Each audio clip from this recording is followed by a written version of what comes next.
यादें बांधता हूँ, सोचता हूँ, तोड़ देता हूँ, कहीं ऐसा ना हो जाए, कहीं वैसा ना हो जाए। इसमें बहुत बड़ा जो रोल है वो इर्द गिर्द के हालात का है।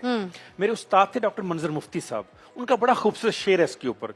वो कहते हैं, बदनसीबी का मैं कायल तो नहीं हूं लेकिन, बदनसीबी का मैं कायल तो नहीं हूं लेकिन मैंने बरसात में जलते हुए घर देखे हैं। जब आप इर्द गिर्द के माहौल में देखते हैं अनसर्टिनिटी, तो आप अपनी सलाहितों के ऊपर भी शक करना शुरू कर देते हैं। अच्छा। क्योंकि आपको ये नहीं पता कि आपका इर्द गिर्द का माहौल आपकी सलाहितों के ऊपर क्या आपको सपोर्ट करेगा या आपके अपोजिट होगा। अच्छा। देखिए फिजा, आपने एक बहुत ही नीचे से शुरू किया और आज इस मुकाम पर पहुंची हैं। हाँ। मुझे आप बताइए कि ज्यादा लोग वो थे जो दिल तोड़ने वाले थे या ज्यादा वो थे जो दिल जोड़ने वाले थे? यानी सपोर्ट करने वाले ज्यादा थे, जो कहने वाले ज्यादा होते हैं नहीं ये नहीं होना, ये बड़ा मुश्किल है, कंपटीशन बड़ा है, फलां बड़ा है, इतनी लड़कियां हैं, इतने लोग हैं। मुझे लगता है मुझे सपोर्ट बहुत मिली है। लेकिन सोसाइटी का ओवरऑल ट्रेंड देखिए ना, ट्रेंड यही ओवरऑल है, ट्रेंड ये है ट्रेंड ये कि टांग खींचेंगे, सलाहियत के ऊपर शक करना हाँ, कि आप नहीं कर सकते, बिल्कुल। आपसे नहीं होगा ये। हाँ। जब इस तरह की बातें हम सुनते हैं घर से सुनने को मिल जाती घर है। से, देखिए ना, एक बड़ा भाई या बड़ी बहन डॉक्टर बन गए, इंजीनियर बन गए या किसी अच्छी पोस्ट पे अच्छी, तो सब छोटों को कहा जाता, वो देखो उसको,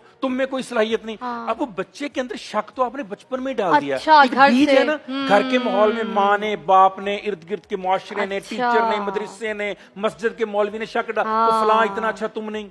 अब जब ये कहेंगे ना, तो बच्चा अपनी सलाहितों को जो है ना वो कभी कॉन्फिडेंस से इस्तेमाल नहीं कर पाएगा, और फिर वही होगा जैसे आपने कहा कि हर काम करने से लगेगा मैं इसको अच्छे तरीके से कर नहीं सकता। वाह।